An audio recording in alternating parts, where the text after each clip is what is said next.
Welcome back. In this video, I'll show you how I fit RB26 twin turbos to the RB25 in my R34 Skyline. So I would say the hardest part to making an RB25 look like an RB26 is the twin turbos. Most people don't do twin turbos for obvious reasons. Single turbo is better before anyone says anything, but that's all right. I'm going for looks on this build, not all out performance. It's only going to have about 400 horsepower at the wheels, I would say, and these turbos that I have will do the 400 horsepower, no problem. So yeah, I'll just flip the camera around and show you what we got to do. So we're going to take all of that and bolt it to that. We're only going to bolt it on today because obviously this car is a long build and I just want to get everything fitted up before I take it all apart and then make it all nice and neat for the last time. Don't want to be doing fabrication on a brand newly painted engine bay, so I'd prefer to get it all done now and then tear the car apart after that. First thing we have to do is take everything NA related off this RB25.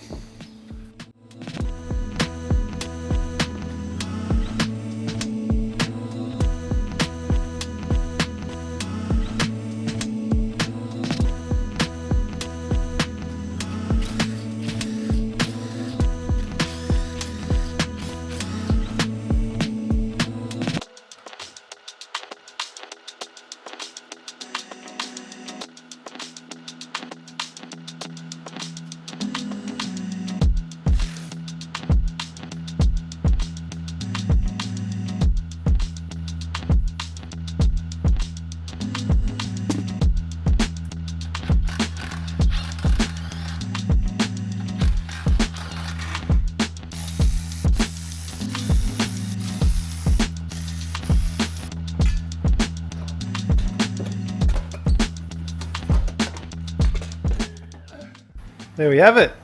That didn't take very long, maybe half an hour including filming, so I've done it a few times.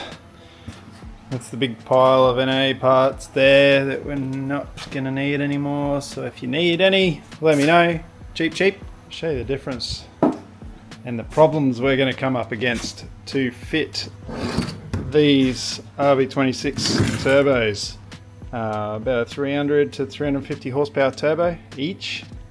So 700 horsepower worth of turbo on this engine is going to be heaps. I think they call them a dash 5 turbo if anyone's familiar with GTR twin turbos. They'll be nice and responsive. I've never driven anything bigger than stock R32 GTR turbos, so these should be nice and fun. Being ball bearing as well. I'll just put these aside. Push them over there. So these are the two GTR exhaust manifolds that we're trying to fit up to the RB25. They don't bolt straight up, and I'll show you the differences now. This gasket here is the gasket that I've just taken off the RB25, so you'll be able to see pretty easily what's happening. I'll just overlay that there. So you can see that port and that port will fit, and this one is completely opposite. So that will have to be turned around. But I've got a plan, because this exhaust manifold here, two front ports there fit, and that one's opposite. But it's actually the exact opposite facing to the one that I have to change. So I have to swap this one and this one over. So I'll put this flange onto that port and vice versa. Also, the RB26 have M8 studs holding the exhaust manifolds on too. So some of these holes here will have to be taken out. I think what I'll do first, I'll make the holes bigger and cut these flanges off, and then we'll fit them up to the car, tack them on, and then weld them completely.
Alright, skip forward a little bit. I did have to muck around a little bit to get these to fit. Obviously, they're designed for an RB26 head, not for an RB25. So you can see that this bolt here, well, that stud, is really close to the runner.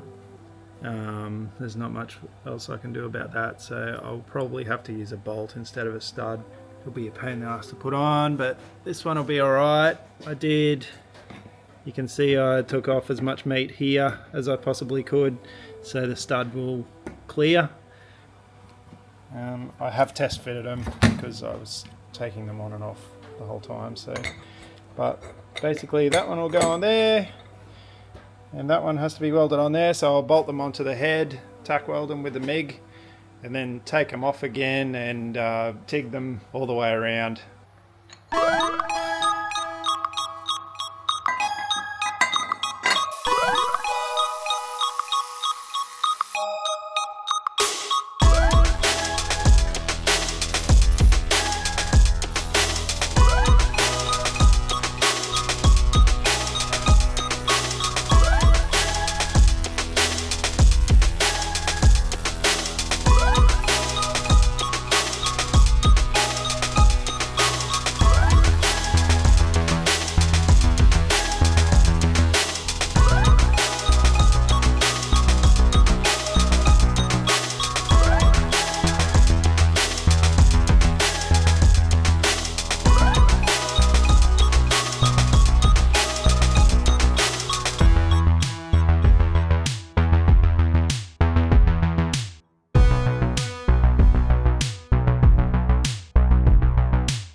I'm pretty happy with that. Forgot that I hadn't TIG welded in about 2 years, so it's not a bad first effort, I suppose. I'm just going to let it cool down before I undo that nut off there, so I can get in there to finish the weld all the way around, and then I'll take it off and maybe weld inside if it looks a bit daggy. There was a little bit of a gap at the top, so we'll see. There's one manifold completely done now. Gave it a face on my El Cheapo belt sander and it took freaking ages, but it did the job, made it nice and flat. It's another day and I've finished up the manifolds. I did this one off camera the other day because you don't want to see the same thing done twice, I assume. Pretty much flat. This, you can see there's still a low point there, but it's like 1/2 mil, so I may worry about it when I give more flux or not, but I'm sure it'll be fine either way. So I'll do a test fit to see if I can find any other issues that might arise because of the conversion from RB25 to RB26.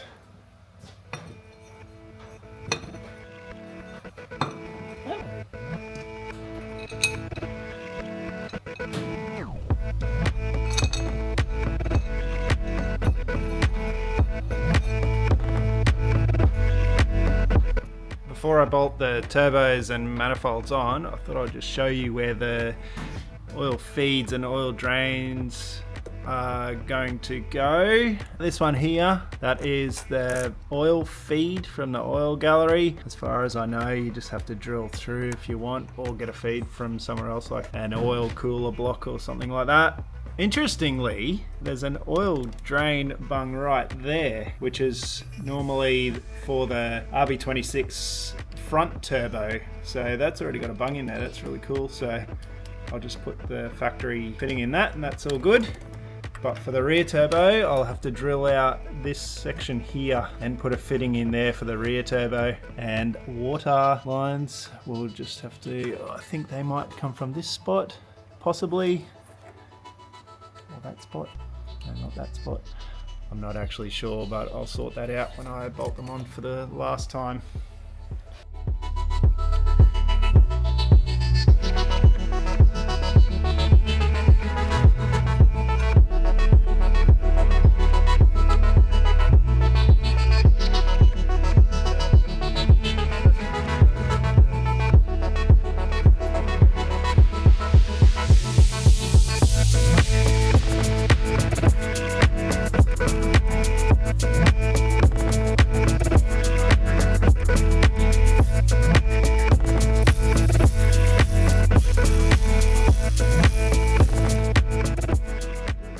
Turbos are bolted on. Don't know if you can see very well, but there's the aircon pipe there. Still touching the intake pipe, so I'll have to fix that up. No biggie, give it a little squish. Now the intake piping.